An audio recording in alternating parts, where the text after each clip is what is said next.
तिमिरान्धस्य ज्ञानाञ्जनशलाकाय चक्षुर्मिलितं येन तस्मै ಶ್ರೀ ಗುರುಭ್ಯೋ ನಮಃ. Good evening to all. ನೇರವಾಗಿ ವಿಷಯಕ್ಕೆ ಬರೋದಾದರೆ my seminar topic is theme of the unity of all religions. ಈ ಪರಿಕಲ್ಪನೆಯಲ್ಲಿ ಸರ್ವ ಧರ್ಮ ಸಮನ್ವಯ ಎಂಬ ಸಿದ್ಧಾಂತವನ್ನು ಗುರುದೇವ್ ರಾಮ್ದೇವ್ ಅವರು ನಿಜವಾದ ಧರ್ಮಕ್ಕೆ ಏನೊಂದು ಅರ್ಥ ನೀಡಿದರು ಮತ್ತು ಎಲ್ಲ ಧರ್ಮಗಳ ಒಕ್ಕೂಟವನ್ನು ಅಂದರೆ ಸರ್ವ ಧರ್ಮ ಸಮನ್ವಯ ಪರಿಕಲ್ಪನೆಯನ್ನು ಏಕೆ ನೀಡಿದರು ಮತ್ತು ಸರ್ವ ಧರ್ಮ ಸಮನ್ವಯ ಪರಿಕಲ್ಪನೆಯನ್ನು ನಾವು ಅರಿತುಕೊಳ್ಳುವುದರಿಂದ ಆಗುವಂಥ ಅಗತ್ಯತೆಯ ಲಾಭಗಳು ಅಥವಾ ಧಾರ್ಮಿಕ ಮತಾಂಧತೆಯನ್ನು ಅಥವಾ ಧಾರ್ಮಿಕ ಸಂಘರ್ಷವನ್ನು ತಡೆಯಬಹುದೆನ್ನುವ ಸನ್ನಿವೇಶದಲ್ಲಿ ನಾನು ಗುರುದೇವ್ ರಾಮ್ದೇವ್ ಅವರ ಈ ವಿಷಯವನ್ನು ನಿಮ್ಮ ಮುಂದೆ ಮಂಡಿಸಲು ನನ್ನ ತಿಳುವಳಿಕೆ ಮಟ್ಟದಲ್ಲಿ ಪ್ರಯತ್ನಿಸುತ್ತೇನೆ. ಹಾಗಾದರೆ ಧರ್ಮ ಎಂದರೇನು ಎಂಬ ಪ್ರಶ್ನೆಗೆ ಗುರುದೇವ್ ರಾಮ್ದೇವ್ ಅವರು ಹೇಳ್ತಾರೆ, according to Gurudev Ramdev, religion is not a matter of dogma or ritual, it is a living experience. It is a living experience of the soul in its quest for the infinite. ಅಂದರೆ ಗುರುದೇವ್ ರಾಮ್ದೇವ್ ಅವರ ಪ್ರಕಾರ ಧರ್ಮವೆಂದರೆ ಧರ್ಮವು ಕೇವಲ ನಂಬಿಕೆಗಳ ವ್ಯವಸ್ಥೆಯೂ ಅಲ್ಲ, ಆಚರಣೆಗಳ ಸಂಕಲನವೂ ಅಲ್ಲ, ಅದು ಮಾನವನ ಆತ್ಮದ ಅನುಭವದ ಅಭಿವ್ಯಕ್ತಿ ಎಂದು ವ್ಯಾಖ್ಯಾನಿಸುತ್ತಾರೆ. ಅಂದರೆ here Gurudev Ramdev describes religion as on experiential spiritual pilgrimage. ಅಂದರೆ ಇಲ್ಲಿ ಧರ್ಮವನ್ನು ಅವರು ಅನುಭವ ಆಧಾರಿತ ಆಧ್ಯಾತ್ಮಿಕ ಯಾತ್ರೆ ಅಂತಾರೆ. ಸೊ ಇಲ್ಲಿ ವ್ಯಕ್ತಿ ಜರ್ನಿ ಮಾಡ್ತಾ ಇಲ್ಲ, ನಮ್ಮ ಆತ್ಮ, ನಮ್ಮ ಅರಿವು, ನಮ್ಮ ಜ್ಞಾನ, ನಮ್ಮ ನಡೆನುಡಿಗಳೆಲ್ಲವೂ ಜರ್ನಿ ಮಾಡ್ತಾ ಇದೆ. ಸೊ ಧರ್ಮ ಅಂದ್ರೆ ಅಲ್ಲಿ ನಮ್ಮ ಅನುಭವಗಳು, ಅಭಿವ್ಯಕ್ತಿಗಳು, ಆಲೋಚನೆಗಳು, ವಿಚಾರಗಳು, ನಡತೆಗಳು ಇರ್ತವೆ ಅನ್ನೋದು ಬಹಳ ಮುಖ್ಯ ಆಗುತ್ತೆ. ಇಲ್ಲಿ ಕೇವಲ ನಾವು ಬಟ್ಟೆ ನೋಡಿ ಒಂದು ಧರ್ಮನ ಗುರುತಿಸಿದ್ರೆ ಅದು ಮತಾಂಧತೆ ಅನಿಸ್ಕೊಳ್ಳುತ್ತೆ. ಸೊ ಧರ್ಮ ನಮ್ಮ ಧರ್ಮನ ನಾವು ಪ್ರೀತಿಸ್ಬೇಕು ನಿಜ, ಆದ್ರೆ ಎಲ್ಲಾ ಧರ್ಮವನ್ನು ಗೌರವಿಸಬೇಕ ಅರ್ಥದಲ್ಲಿ ಗುರುದೇವ್ ರಾಮ್ದೇವ್ ಅವರು unity of all religions, the concept of unity of all religions means ಸರ್ವ ಧರ್ಮ ಸಮನ್ವಯ. ಅಂದ್ರೆ ಎಲ್ಲಾ ಧರ್ಮಗಳು ಅಂತರಾಳದಲ್ಲಿ ತನ್ನದೇ ಆದ ತತ್ವವನ್ನು ಹೊಂದಿವೆ. ಅಂದರೆ in Gurudev Ramdev's view, different religions represent different expressions of the same spiritual reality. ಅಂದರೆ ಒಂದೇ ದೈವಿಕ ಸತ್ಯವನ್ನು, ಅಂದ್ರೆ ಇರುವ ಒಬ್ಬ ದೇವರನ್ನೇ ಹಲವು ರೀತಿಯಲ್ಲಿ, ಹಲವು ಮಾರ್ಗಗಳಲ್ಲಿ, ಹಲವಾರು ವಿಚಾರಗಳಲ್ಲಿ, ಸಿದ್ಧಾಂತಗಳ ಮೂಲಕ ಸೆರೆ ಹಿಡಿಯಬೇಕೆನ್ನುವ ಪ್ರಯತ್ನಿಸುತ್ತೇವೆ. ಆದರೆ ಇರುವುದು ಒಂದೇ ಸತ್ಯವೆಂದು ಅರಿತವರು ಸರ್ವ ಧರ್ಮ ಸಮನ್ವಯ ಸಿದ್ಧಾಂತವನ್ನು ಅಥವಾ ಸರ್ವಧರ್ಮ ಸಮನ್ವಯ ಪರಿಕಲ್ಪನೆಯನ್ನು ಅರಿತುಕೊಂಡಂತೆ ಮತ್ತು ಅವರಲ್ಲಿ ಯಾವುದೇ ಧರ್ಮ ಮತಾಂಧತೆ, ಧಾರ್ಮಿಕ ಸಂಘರ್ಷದ ಭಾವವು ಇರುವುದಿಲ್ಲ ಎನ್ನುವುದು ಯುನಿಟಿ ಆಫ್ ಆಲ್ ರಿಲಿಜನ್ಸ್ ಥೀಮಿನ ಒಂದು ಅಂತರಾಳದ ಸಂದೇಶವಾಗಿದೆ. Gurudev Ramdev is in the work of the constructive survey of Upanishadic philosophy. Gurudev Ramdev said that the Upanishads are not sectarian structures, they are a universal philosophy of spiritual realizations. ಅಂದ್ರೆ ಉಪನಿಷತ್ತುಗಳು ಜ್ಞಾನದ ಭಂಡಾರವಾಗಿವೆ ಹೊರತು ಅವು ಯಾವುದೇ ಕೇವಲ ಒಂದೇ ಧರ್ಮಕ್ಕೆ ಸೀಮಿತವಾಗಿಲ್ಲ. ಜ್ಞಾನವನ್ನು ಬಯಸುವವರು, ಜ್ಞಾನವನ್ನು ಪ್ರೀತಿಸುವವರು, ಜ್ಞಾನಾರ್ಜನೆಗಾಗಿ ಅಂಬಲಿಸುವವರು ಪ್ರತಿಯೊಬ್ಬರು ಓದಲೇಬೇಕಾದ ಜ್ಞಾನ ಸಾಧನೆಗಳು ಅಥವಾ ಜ್ಞಾನ ಗ್ರಂಥಗಳೆನಿಸುತ್ತವೆ. ಸೊ ನಾವು ಉಪನಿಷತ್ತುಗಳ ಘಟನೆ ಕೇವಲ ಅದನ್ನ ಹಿಂದೂ ಧರ್ಮಕ್ಕೆ ಸೀಮಿತ ಮಾಡ್ತೀವಿ. ಸೊ ಅದು ನಮ್ಮ ಸಂಕುಚಿತ ಮನೋಭಾವ ಎನ್ನಬಹುದು. ಆದ್ರೆ ಸರ್ವ ಧರ್ಮ ಸಮನ್ವಯ ಪರಿಕಲ್ಪನೆ ಅರಿತುಕೊಳ್ಳೋದು ಯಾಕೆ ಮುಖ್ಯ ಅಂದ್ರೆ ಇದೇ ನಮ್ಮಲ್ಲಿರುವ ಮತಾಂಧತೆ, ಸಂಕುಚಿತತ್ವ ಅಥವಾ ನಮ್ಮ ಕೀಳಿರಿಮೆ ಹೋಗ್ಬೇಕಂದ್ರೆ ಸೊ ಸರ್ವ ಧರ್ಮಗಳು ಕೂಡ ಬಹಿರಂಗದಲ್ಲಿ ಭಿನ್ನತೆ ಕಾಣ್ತವೆ. ಸೊ ಅದನ್ನೇ ಗುರುದೇವ್ ರಾಮ್ದೇವ್ ಹೇಳ್ತಾರೆ, differences lies in expression, unity lies in experience. ಅಂದ್ರೆ ಧರ್ಮಗಳು ಅವುಗಳ ಬಾಹ್ಯದಲ್ಲಿ ಅಥವಾ ಅಭಿವ್ಯಕ್ತಿಯಲ್ಲಿ ಭಿನ್ನತೆಯನ್ನು ತೋರಿಸುತ್ತವೆ. ಯಾಕೆಂದ್ರೆ ನಾವು ಕೇಸರಿ ಶಾಲು ಹಿಂದೂ ಧರ್ಮಕ್ಕೆ ಈ ತರ ಚಿಹ್ನೆಗಳ ಮೂಲಕ ಒಂದೊಂದು ಧರ್ಮ ಗುರುತಿಸ್ತೀವಿ. ಬಟ್ ಅವೆಲ್ಲವೂ ಧರ್ಮಗಳ ಒಂದೇ ಒಂದು ಅಂತಿಮ ಸತ್ಯ ಅಂದ್ರೆ ದೇವ್ರ ಒಬ್ಬ. ಸೊ ಅದನ್ನೇ ಗುರುದೇವ್ ರಾಮ್ದೇವ್ ಅವರು ಹೇಳ್ತಾರೆ, one god, one word, one humanity. So ದೇವರು ನಮ್ಮನ್ನ ಸೃಷ್ಟಿತನಂದಲೇ ನಾವು ಮಾನವರೆಲ್ಲ ಒಂದೇ ಅಂದಲೇ.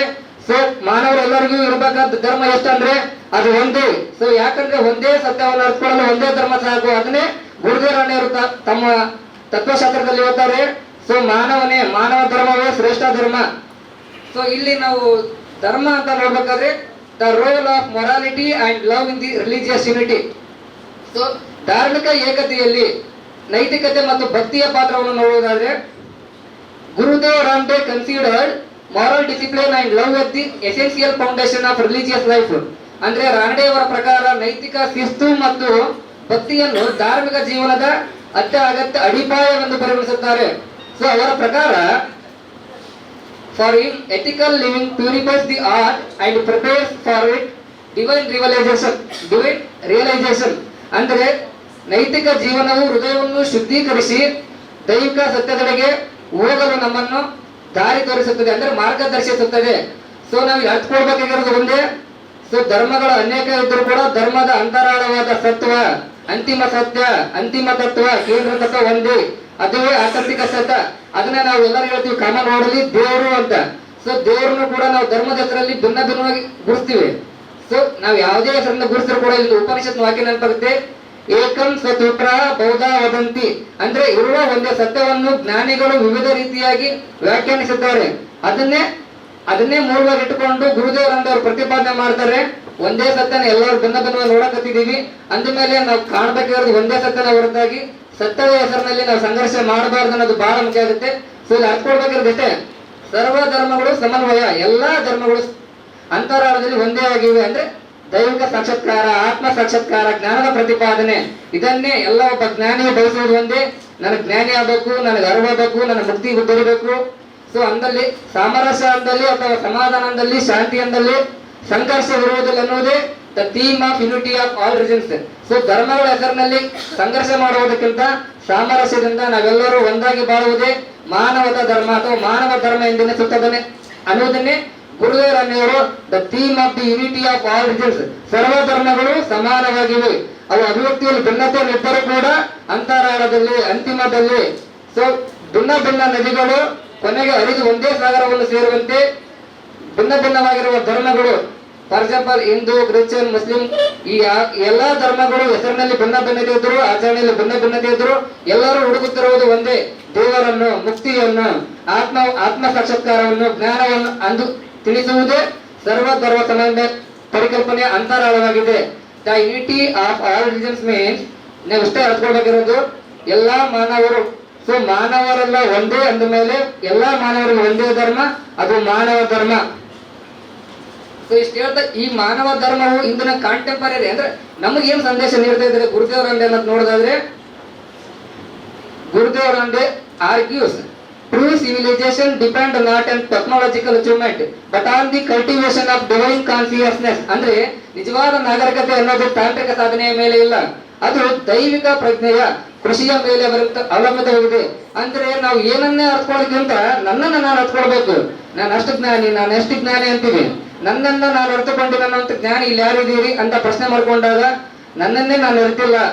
ಸೊ ಈ ಪ್ರಶ್ನೆಯಲ್ಲಿ ಹೋದರೆ ನಾವು ಆರ್ಥಿಕವಾಗಿ ಎಲ್ಲಾ ಕ್ಷೇತ್ರಗಳಲ್ಲಿ ತಂತ್ರಜ್ಞಾನದ ಮೂಲಕ ನಾವು ಆಕಾಶದಲ್ಲಿರುವಂತ ಚಂದ್ರನನ್ನು ಮುಟ್ಟಿದ್ದೀವಿ. ಆದ್ರೆ ಸೊ ನಮ್ಮ ಅಂತರದಲ್ಲಿರುವ ನಮ್ಮ ಆತ್ಮವನ್ನು ಹುಡುಕುವಂತ ಪ್ರಯತ್ನ ಇನ್ನು ಯಾರೂ ಮಾಡಿಲ್ಲ.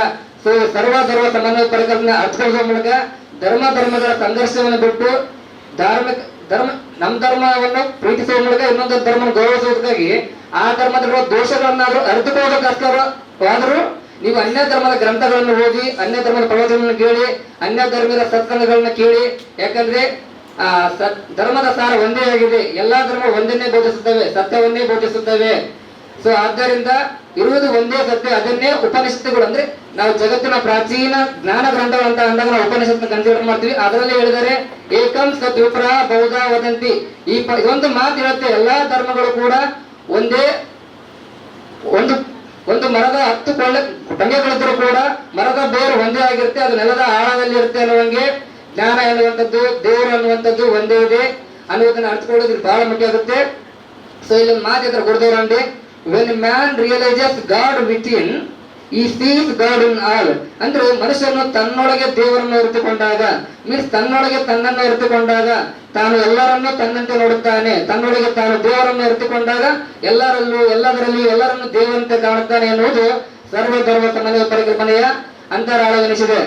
ಸೊ ಕಲ್ಚರಲಿ ಗುರುದೇವರಂಡೆ thought eastern and western traditions means ಸಾಂಸ್ಕೃತಿಕವಾಗಿ ನೋಡೋದಾದ್ರೆ ನಾವು ಗುರುದೇವರಂಡೆಯವರ ಚಿಂತನೆಯು ಪೂರ್ವ ಮತ್ತು ಪಾಶ್ಚಾತ್ಯ ಸಂಪ್ರದಾಯಗಳ ನಡುವೆ ಸೇತುವೆಯನ್ನು ಬೆಸೆಯುತ್ತದೆ. ಅಂದ್ರೆ ಇಲ್ಲಿ ಡಿಫರೆನ್ಸಸ್ ಹೇಳೋದ ನೋಡಿ, ಇಂಡಿಯನ್ ಅಂಡ್ ವೆಸ್ಟರ್ನ್ ಅಂತ. ಸೊ ವೆಸ್ಟರ್ನ್ ಅಂಡ್ ಈಸ್ಟರ್ನ್ ಮಧ್ಯೆ ಒಂದು ಸೇತುವೆ ಕಟ್ತಾರೆ. ಸೊ ಎಲ್ಲವೂ ಕೂಡ ಒಂದೇ ಜ್ಞಾನವನ್ನು ಪ್ರತಿಪಾದನೆ ಮಾಡ್ತಾರಂತೆ. ಸೊ ಅವ್ರು ಹಾರ್ಮೋನೈಸಿಂಗ್, ಅವ್ರ ಸಾಮರಸ್ಯ ಹೇಳ್ತಾರೆ ಯಾವ್ರ ಜೊತೆ ಅಂದ್ರೆ reason with faith, science with spirituality and philosophy with religion. ಅಂದ್ರೆ ಅವರು ನಂಬಿಕೆಯೊಂದಿಗೆ ತಾರ್ಕಿಕತೆಯನ್ನು, ವಿಜ್ಞಾನದೊಂದಿಗೆ ಆಧ್ಯಾತ್ಮಿಕವನ್ನು ಮತ್ತು ಧರ್ಮದೊಂದಿಗೆ ತತ್ವಶಾಸ್ತ್ರವನ್ನು ಸಮನ್ವಯಗೊಳಿಸಿದರು. ಸೊ ಸಾಮರಸ್ಯ ಅನ್ನೋದು ಯಾವಾಗ ಬರುತ್ತಾ ಅಂದ್ರೆ, ಸೊ ಒಂದು ಸಂದೇಶನ ಅಥವಾ ಒಂದು ಧರ್ಮನ, ಒಂದು ಏನೇ ವಿಷಯ ಇರಲಿ, ಸೊ ನನ್ನಲ್ಲಿ ಮತ್ತು ಅದರಲ್ಲಿ ಏನಿದೆ ಭಿನ್ನ ಭೇದಗಳಂತ ನಾವು ಅರ್ಥಕೊಂಡಾಗ ಮಾತ್ರ ಅಲ್ಲಿ ಸಾಮ್ಯ ಇದೆನೋ ವೈಷಮ್ಯ ಇದೆನೋ ಅಂತ ತಿಳಿಯುತ್ತೆ. ಆ ರೀತಿಯಲ್ಲಿ ಸರ್ವಧರ್ಮ ಸಮನ್ವಯ ಕಲ್ಪನೆ ಎನ್ನುವುದು, ಯುನಿಟಿ ಆಫ್ ಆಲ್ ರಿಲಿಜನ್ಸ್ ಎನ್ನುವುದು, ಸೊ ಧರ್ಮಗಳನ್ನು ಅರಿತುಕೊಂಡಾಗ ಎಲ್ಲಾ ಧರ್ಮಗಳು ಒಂದೇ ಸತ್ಯವನ್ನು ಹುಡುಕುತ್ತಿವೆ ಎಂದು ನಮಗೆ ತಿಳಿಯುತ್ತದೆ ಎಂದು ಗುರುದೇವ ರಂಡೆಯವರು ತಮ್ಮ ತತ್ವಶಾಸ್ತ್ರದಲ್ಲಿ the theme of unity of all religions ಮೂಲಕ ಈಗಿನ ಯುವ ಜನತೆಗೆ, ಈಗಿನ ಇರುವಂತ ಧಾರ್ಮಿಕ ಸಂಘರ್ಷಕ್ಕೆ ಸಾಮರಸ್ಯದ ಮೂಲಕ ಅವರ ಸಂದೇಶವನ್ನು ಅಥವಾ ಪ್ರತ್ಯುತ್ತರವನ್ನು ಅಥವಾ ಸಂದೇಶವನ್ನು ನೀಡುತ್ತಾರೆ ಎನ್ನುವುದು ಇಲ್ಲಿ ಗಮನಾರ್ಹ ಅಂಶ ಅನಿಸುತ್ತದೆ. Thank you to all. ನನಗೆ ಈಗಿನ ಕಿರು ಲೇಖನವನ್ನು ಮಂಡಿಸಲು ಅವಕಾಶ ನೀಡಿದ ACPR ಸಂಸ್ಥೆಗೂ ಮತ್ತು ಅದರ ಎಲ್ಲ ಸದಸ್ಯರಿಗೂ, ಚಿತ್ತಶಾಂತದಿಂದ ಆಲಿಸಿದ ನನ್ನೆಲ್ಲ ವೀಕ್ಷಕರಿಗೂ ಪ್ರೇಕ್ಷಕರಿಗೂ, ಈ ಸಭೆಯಲ್ಲಿ ಆಸೀನರಾಗಿರುವಂತಹ ಎಲ್ಲರಿಗೂ ನನ್ನ ತುಂಬ ಹೃದಯದ ಕೃತಜ್ಞತೆಗಳು. Thank you to all once again.